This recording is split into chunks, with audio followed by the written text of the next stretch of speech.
E eu queria dizer, primeiramente, assim, já nessa segunda rodada, Silvani e todas, é que tem uma grandeza nesse encontro aqui, histórica também, que é ver esses rostos, né, de 4 figuras, que agora a gente tem 2, mas nós tivemos aqui 4 pessoas representando a questão da política do ponto de vista nacional, a partir das suas localidades, né, do Paraná, de Curitiba, de Ribeirão Preto, do Rio de Janeiro, da cidade do Rio de Janeiro. A gente tem essa visão de quem é essa nossa nova geração, né? Na verdade, quem serão os nossos senadores, senadoras, quem serão nossos presidentes, presidentas, quem serão as pessoas do futuro da nossa política, né? Eu acho que a gente está construindo, a gente, nessa última década, deu esse salto qualitativo. É claro que a gente veio com uma extrema-direita, com uma virulência rara, né, dessa história recente do Brasil, algo que aconteceu assim, de maneira que colocou a gente numa situação de extrema vulnerabilidade, nós que somos grupos já vulneráveis, ainda mais vulneráveis. Mas também essa última década nos legou um pouco essa nova guinada dessa geração, que eu acho que o Pensar Africanamente jogou e joga para a esfera nacional esses rostos da cara, da sangue, da vida dessas pessoas, que às vezes são indicadas em estatísticas. Olha, crescimento da representação política de negros e negras, olha, mais jovens estão na política. Mas quem são essas pessoas? Como elas estão lutando na política? Então, Pensar Africanamente colocou, né, nesse canal essas vozes com experiências distintas, desafios, mas também com muitas coisas em comum. Eu me lembro que no caso específico do Renato, tem um texto que eu escrevi recentemente chamado Tribunal Racial em Curitiba, né, que é de fato o que aconteceu com a experiência dele, que foi muito paradigmática. Quando eu conheci esse caso, eu falei, isso é um novo paradigma de como a raça tem importado tanto na política brasileira, como sempre importou, mas importado tanto que agora é preciso fazer, de fato, um tribunal, né? Um tribunal, e tem que se explicitar isso, tem que... e isso que a Câmara fez, né, que é uma maioria esmagadora de pessoas brancas,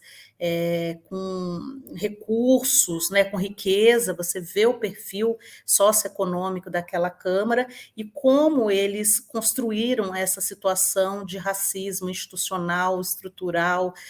de uma violência brutal. E uma coisa que o caso do Renato, que Duda contou, e que tantas histórias que a gente tem, de casos extremos, né, como a morte de Marielle, o assassinato brutal de Marielle Franco, nos mostra,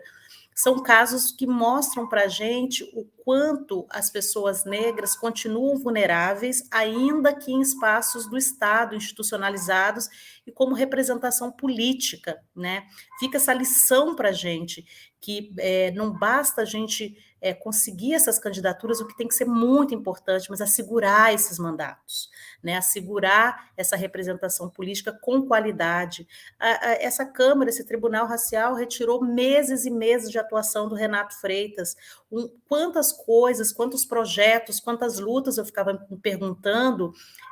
foram interrompidas naquele processo institucional em razão dessa perseguição política contínua e desenfreada, né? Parecia mesmo como uma Ku Klux Klan dentro de uma Câmara Municipal, era o que parecia quando você via esse movimento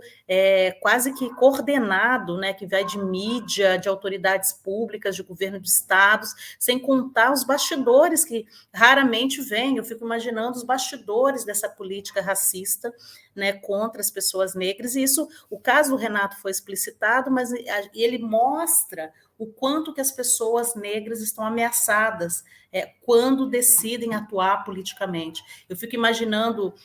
quando eu comparei o caso do Renato com Tarquínio, né, que era um candidato negro também no contexto anterior ao golpe militar, e que durante a ditadura perdeu seus direitos políticos, e depois, quando volta para a democratização, ele falece, tem um ataque cardíaco, morre também dessa tristeza desse país. Então, assim, é muito importante que a gente fortaleça essas imagens, nossa história, né, que a gente recupere as nossas histórias de lutas políticas de resistência, que a gente conheça esses casos, porque o caso Renato é um caso que entra na história do legislativo brasileiro, ele tem que entrar na história do legislativo brasileiro, ele foi absolvido pelo STF, o Barroso, ele faz um parecer, né, em que reconhece a desproporcionalidade da ação parlamentar contra uma candidatura representativa e cuja ação não exigia, não tinha condições, algo qualquer pessoa que leia os documentos produzidos na Câmara, as alegações, e o que de fato eles tinham em mãos, algo que a mídia nacional encobriu. Eu lembro que o Estadão, quando eu estudei um pouco esse caso, o Estadão, ele fez uma reportagem, e eu imagino que ele nunca se retratou com o Renato dessa reportagem que ele fez. Ele trouxe uma imagem tão violenta da figura do Renato para a cena nacional naquele contexto, do episódio do protesto na igreja, e isso, eu fico pensando, é essa imagem que essa mídia, não só local, regional, na cidade, que foi extremamente opressora, mas também no âmbito nacional, como ela constrói uma imagem da pessoa negra, independentemente dos espaços em que elas estejam, como alguém descontrolado, como alguém que está fora do seu lugar ou que não deve ultrapassar uma barreira racial. Então, eu acho que esses mandatos, né, que o Renato expressa, e essa luta política que ele fez e tem feito, coletiva, né, tem inspirado políticos,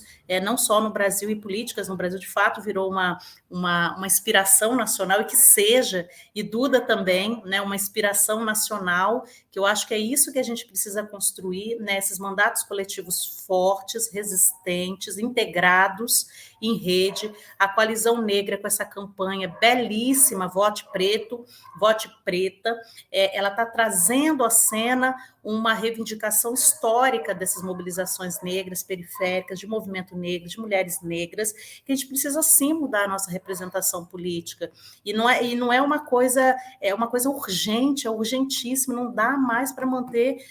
a branquitude e a masculinidade branca, né, dessas câmaras, dessas assembleias legislativas, desse Senado, né, e desse executivo também, né? Então, é um desafio que é para a sociedade, mas também para o interior dos partidos, que é o que Renato relatou, né? Os partidos precisam se democratizar. E eu acho que os movimentos negros têm feito, né, os movimentos sociais, sociedade civil organizada, ela tem um histórico brasileiro forte de saber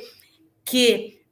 quem precisa também estar junto, né, são esses movimentos sociais para garantir a legitimidade e reconstituir, né, essa história negra, né, com força, com resistência. Então, eu acho que é uma alegria muito grande a gente poder nacionalizar cada vez mais, né, Silvani, essas imagens, esses rostos, esses mandatos, essas lutas, essas histórias. Essas histórias têm que ser contadas nas escolas, as pessoas têm que saber, e elas têm que se espelhar mesmo, porque às vezes as pessoas perguntam, mas por que eu tenho que votar numa pessoa negra? Na verdade, a sociedade precisa ser espelhada nos seus diferentes espaços, mas não é só um espelho de cor, um espelho de gênero, é um espelho de valores, é um espelho de políticas. Não dá para a gente ter uma Assembleia Legislativa, não dá para a gente ter um Senado que pensem as legislações para a maior parte da população que é negra, e essa composição do poder é branca, então são as pessoas brancas que estão pensando como vai ser a nossa vida, como vai ser o nosso dia a dia, como vai ser a nossa saúde, como vai ser a nossa segurança pública, é eles que estão pensando. Quer dizer, se a gente não votar nas nossas representações, a gente está delegando a esse grupo, né, a responsabilidade pela condução das nossas vidas. Então é muito importante a gente fortalecer esses espaços, que eu imagino que não é só para as eleições de 22, que é muito histórica, muito decisiva, nós estamos na história, a história está se movendo aqui, né, mas também para nossas gerações futuras, né, nós ficamos muito honradas e honrados de ter vocês como representantes.